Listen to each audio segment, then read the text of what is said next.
Okay, so today I'm going to install the SSV Works a audio kit for a Yamaha Wolverine 2019. And so we've got all the various parts here.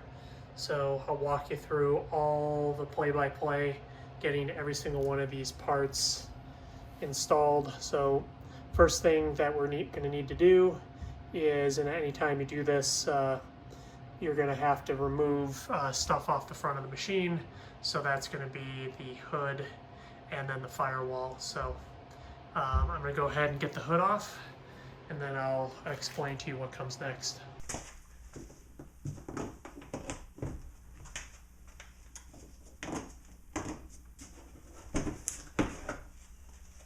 Okay, so I got the hood off. Now to get the firewall out, these bolts need to come out, and then these ones on the top as well, so we'll get those out to expose what's behind the firewall.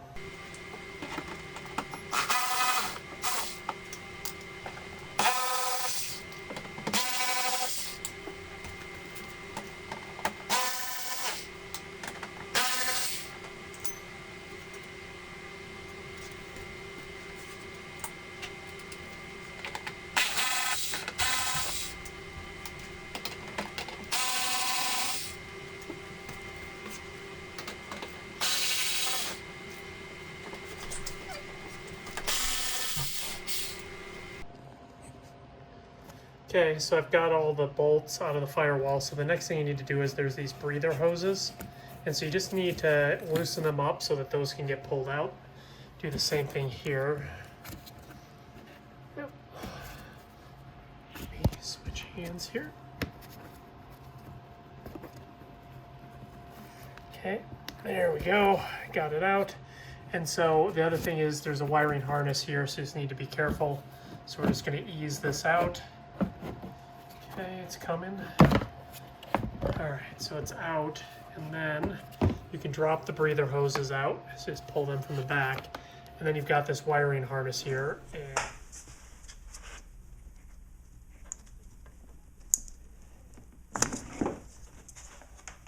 Okay, so the next thing we need to do is get this center console out. So I feel the best way is you got to take out both the seats to give you the room. Seats are pretty easy. You just pull up, or the seat bottom. So this is going to come out, and it'll be the same thing on the other side. But then the next thing we have to do is actually remove this seat bracket. So we've got 4 bolts here. So I'm going to go ahead and get those out, and then I'll show you the other side.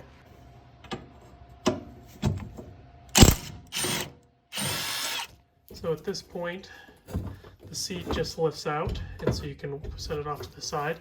I'm going to do that off camera so that I can use both my hands, and then I'll go over and let's do the other side.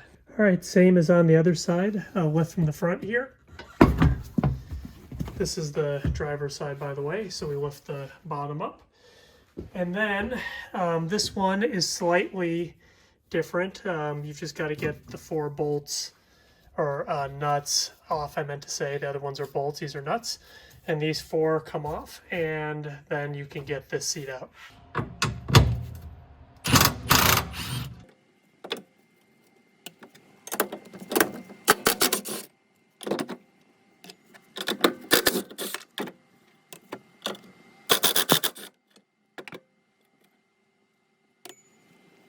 Okay, and just like the other seat, now this one is free, so I'll go ahead and do that off camera, but we'll lift it out. All right, so the next thing to do is, this is the cover over the engine. So I'm gonna go ahead and remove these push pins. They just pull out like that. And there's 4 or 5 of these, I meant to say. And so you just gotta get these pulled out. Down. I always miss the one on the top. That's an important one. And then I'll go around to the other side and I'll get that. Okay, so you get these other 2. Just as an aside, I have a video on how to do an oil change. And if this would be a great time, since you're going to take all this off, You have great access to the top of the engine here to change the oil, so you might want to do that at the same time. Same thing with the transmission oil. So, okay, now that those are off, this cover there's a couple like push rods there, push pins, and you just need to lift this out. And now we have the ability to get this center console out, because that's where we're going to have to, all the things that need to be routed are going to basically go underneath this thing. So it's key to get out of the way. So the next thing got to do is get a screwdriver, and these are push pins, and we just need to loosen these up, and I'll show you how that works. Okay, so this is sometimes, I'm just going to do a few on camera. Push pins are always funny things that I probably just have to get my hand on there. Do it two-handed, so I'll do it off camera, but if you just, there we go. Like if you can hold the base and you can just twist this out, eventually you can get the center part out. And they'll just pull out. Oops. Oh, that's never the ideal result where you pull out the pin itself, but this should pull out now and you can just reassemble it. It's not the best, but just push that back in and then set these aside. And so I'll need two hands to get through these. I won't bore you, but they're basically 4 here, and then you go to the other side and there's another 4. So I'm on the other side, and then here are the other push pins, and I don't believe there are any other ones. That's the access for the gear oil for the transmission, so we'll just get those out and then we can try and lift this out. So I got the push pins out and I just pulled on this and that came out. Oh, and actually I made a mistake. There's 2 push pins in the front here I forgot about, so I'll go ahead and get those out and then I'll show you how we lift the tunnel out. Okay, let's see if I can do this. This is always a little bit tricky, but you're gonna just start pulling up here, and you gotta navigate around, and that's okay. It's like these parts are never easy, so we got it pulled up there. And then the other thing that I find that you may have to do just to get it around is you may have to move the shifter a little bit, and that's okay. So now I'm gonna get on the other side and make sure everything's clear. We can lift this out, and then we have access to everything we need. Okay, so now I'm on the other side, and you can see I've got it lifted up, and I'm just gonna use 2 hands, but it's almost free in the front there. You can see where I'm just trying to get it out from underneath. There's a little bit of a lip there. All right, so why did we take all this off? Because all the space in here, obviously you can see all the linkages for the brakes and all that, but this gives us all the space we need to route all the various things we need to. So that's why all this has to come off. So next thing we're gonna do, and probably maybe could have moved the seat around to get better access to this. I decided to do it in 2 parts. I got to get these 4 bolts out, and so we can get the seat rails out, and then this panel here will come out, and then we'll just have to see in terms of being able to snake the wire where it needs to go, if that's enough access.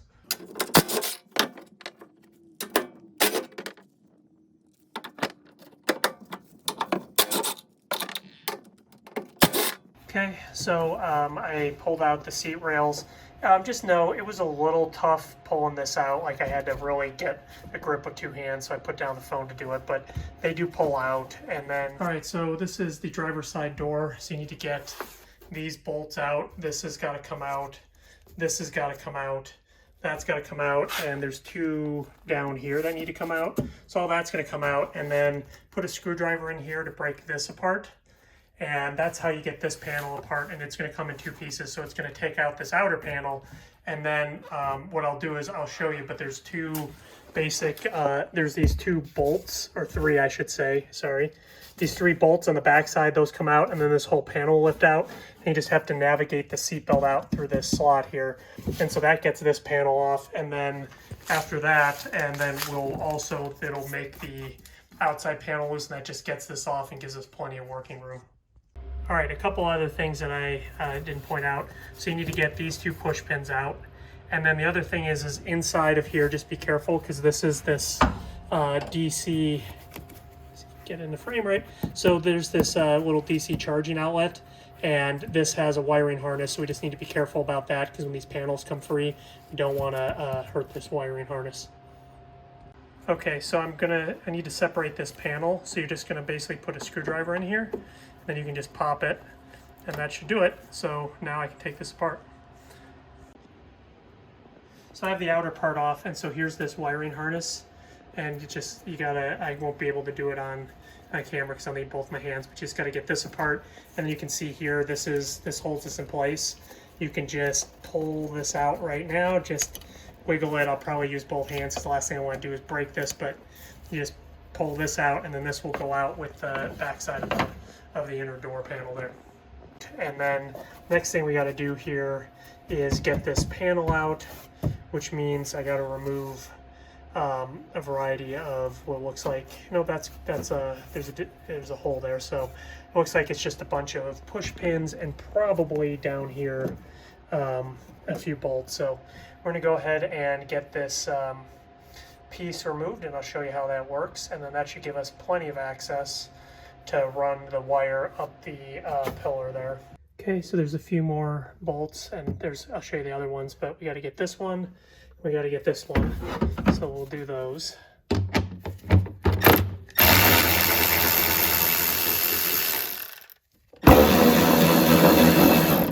Okay, I'm going to grab these off camera because I'm going to need two hands, but this is in the driver's side. On the driver's side, the rear door, open it up, and you got to get these two bolts. And then I'll talk about, because there's going to be a couple extra bolts, so a lot of bolts coming out on this one. So just prepare yourself for pulling a lot of the machine apart. There's a push pin that's kind of hard to get at, but you can do it. Just take a longer screwdriver. I got that out. And so you can see that it's starting to get loose, but there's still more things we need to take out. Okay, a lot getting pulled off, obviously. So the other thing is, I did get that push pin out. I did pull off the side panel. You don't have to do it. You can get this clear by just taking off the first two bolts. The side panel is coming off for me anyway because it was damaged. And so I've got a new panel that is going to go in there. So might as well take it out at this point. And then basically there's two bolts on this door latch. That's got to come out.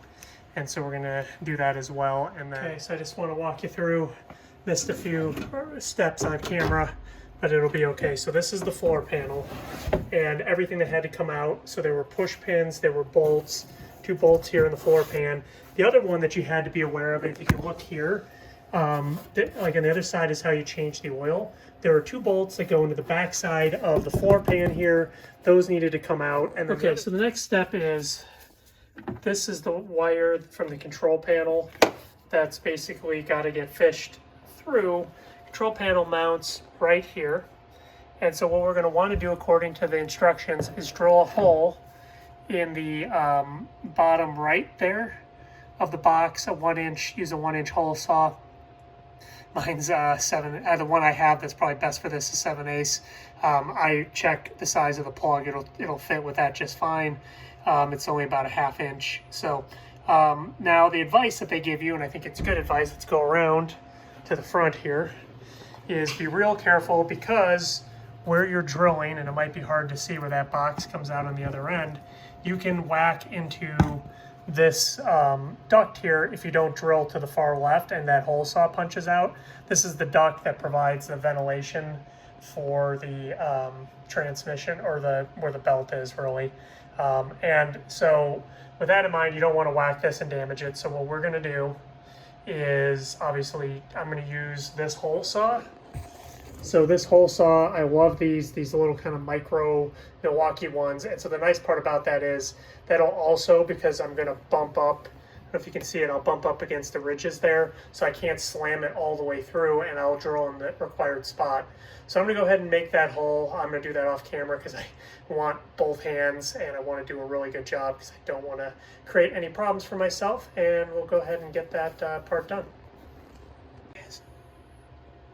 So I just want to show you, there's the hole drilled. So let's go ahead and move on to the next step. All right, so the next thing you need to do is we drill the hole. We'll go ahead and route this cable through the hole, and then we can mount the faceplate there. So I'll go ahead and do that. One other thing before I fish this in, you don't have to do this, but I always put in this is a rubber grommet. You can buy a kit of them at Harbor Freight for I think $5 to $7, so you get a whole bunch of them. And then I'm going to put this in the hole I just drilled because it'll just provide a nice little rubber cushion, so as this cable bounces around, it doesn't mar it up and potentially maybe sever it or short it at some point, because there'll be kind of some sharp edges there. So once again, not required, but something that I recommend because little things like this for the few cents saves you hours of pain later. Okay, so I pulled this up from the top. A little tip, I've got one of these, like if you drop a bolt or something down somewhere where it's hard to reach, so like a bolt capture, and I just grabbed the wire and I pulled it up, and then that made it a lot easier than trying to fish down there. So another little tip on how to make this work. Okay, so the next step here is, we're going to get to start buttoning things up, and I'll show you where the wires go. I'm deviating from the instructions a little bit because I want to get the speakers in place so that I fully understand that all the wiring is going to fit, and then I'm going to zip tie it all into place in one final run versus the instructions would say route it and leave it so you can adjust the wire. I think this is a better plan, so I'm going to do that. So I've got to install the lugs. So basically these are these items, and what they do is they bolt onto the side of the speakers, and when you do that, I'll show you the finished product, then these brackets can go around the frame tube and bolt into that. So that's how that's going to work. So I'm going to go ahead and get these bolted up, and then we'll go ahead and show you how the speakers go in. So just a little something I ran into. It's probably more noticeable over here, but there we go. So this is kind of, they've probably fiberglass, but this enclosure, I couldn't get the bolts in, which is okay. So what I ended up doing is, and this is a good tool to have, it's also a rental tool at AutoZone. Sorry, let me get that in focus for you. So this is my thread chaser, so I used my thread chaser here to chase out the threads, which really, threads were fine. It was just this fiberglass or whatever coating they put around it to kind of make the enclosure. So if you run into that problem, you can fix it. You just need to get a thread chasing kit, and you can borrow that from AutoZone. So all right, go ahead and get this bolted together. I'll show you the next step. So one additional tip, you can, once you get the brackets on, you can put the bolts in and tighten them down, and then that'll compress the brackets, and so it'll make it a lot easier to thread the bolts through because they stretch when you put them over the frame, plus they're already apart, and this will bend them together so that you can have a better shot of threading this bolt through. So just FYI, another little tip that can make this easier for you. All right, so it's time to mount the speaker on the frame. So what I did is I got the two brackets on there.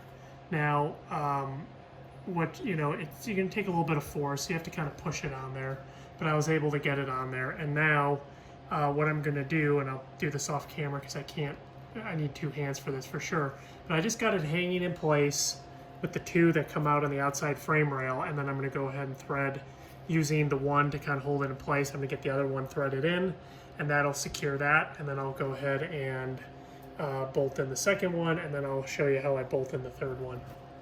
Okay, so I got the speakers mounted on each side, so now I'm going to route the wire. So my plan was, what the instructions call for, which I'm going to do differently, is get the wire run and then zip tie everything to the frame. I wanted to get the speakers in because that gives me a better idea of where the wires will go, in my opinion.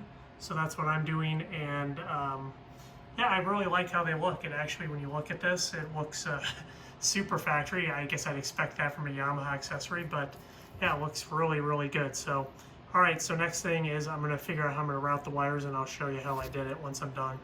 Okay, so we got the wires run. So this right here is the wire for the speakers that comes out of the head unit here. And so that drops down behind, and then we'll pick up where the wire goes over here. And so that drops down out of the center console, and you can see it right here. And then what I did is I ran it underneath the seat here, where the seat would go. And then the other thing that I did is to try and get it to come out, I brought it in, and there's a slight hole right here in the frame. So I used that to pop it out the back here, and then I ran it up the, I'll get to the back side, ran it up the back side of the post. And then it just basically then routes over along the side here, and then to the front of the machine and to the other speaker on the other side. And so that's basically my routing. And so nothing all that impressive there. I think that's the best way to do it. So the next thing we got to do is we got to drill the hole for the input jack. So I'll show you what that's about. Okay, so this is the input jack. So I've got my drill with the right angle attachment. And what I'm going to do is I'm going to put the hole right up here. So it should give just enough clearance for the USB port that's back there. And so we'll just get it in there, and I checked, and there's enough clearance between the jack for the winch control. So we should be just fine. So I'm going to go ahead and drill that, and then I'll show you how we get the item mounted.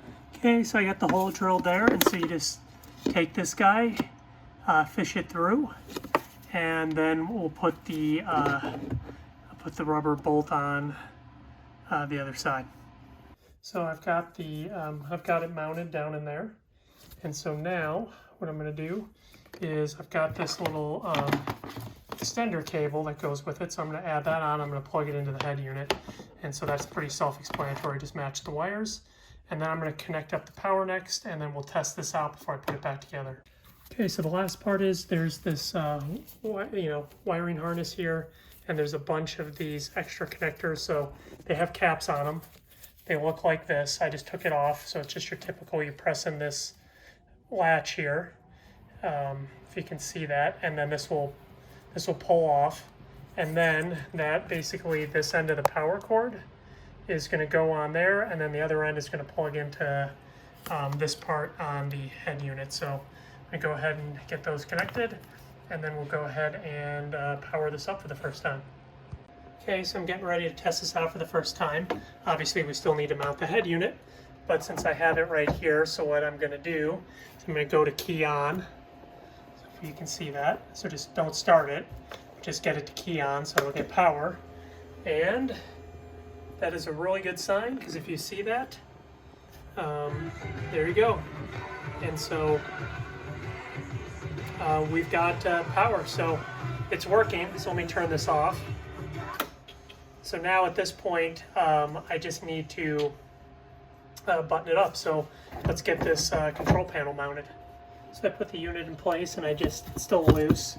So I just kind of started the screws in all four corners to make it a little easier for me. And so now I'll thread them all the way in, and the control unit is installed. All right, the next thing to do here is to mount the head unit part, and so it's got these three mounting locations that correspond to where these three screws are. They're going to come out there, and then this is going to hang down behind. Now, one last thing of note, this is for an amp line out, which I do not have. So I'm going to put electrical tape on this so that these connectors don't get corroded, so that if some point down the road one of those is added, this will be in good shape. And then there's a USB, which this would be basically a USB charger for this. And so this particular item, because this already has an Adventure Pro, and the glove box is a USB charging port, so this is unnecessary, but I'm going to put tape over this too to keep it nice and clean in case for some reason someone wants to use it down the road. So first step is to get these three screws out. I'll do that, and then I'll show you kind of how I get it mounted.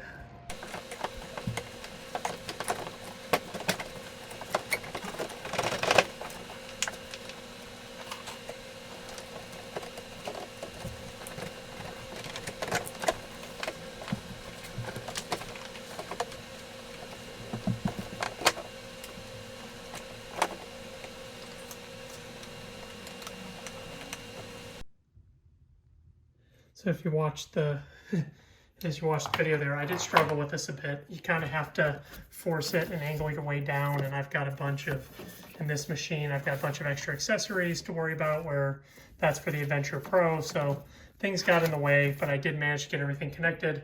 So there's one final thing we need to do, which is let's route this antenna, and then I can put this machine back together.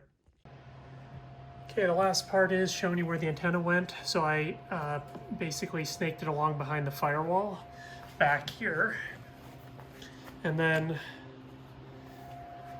the wire just comes up and out the side here. And so that basically, so you know, and then I probably should put one more zip tie, but basically that gives me pretty decent reception. And that's basically it. So at this point I got everything put back together.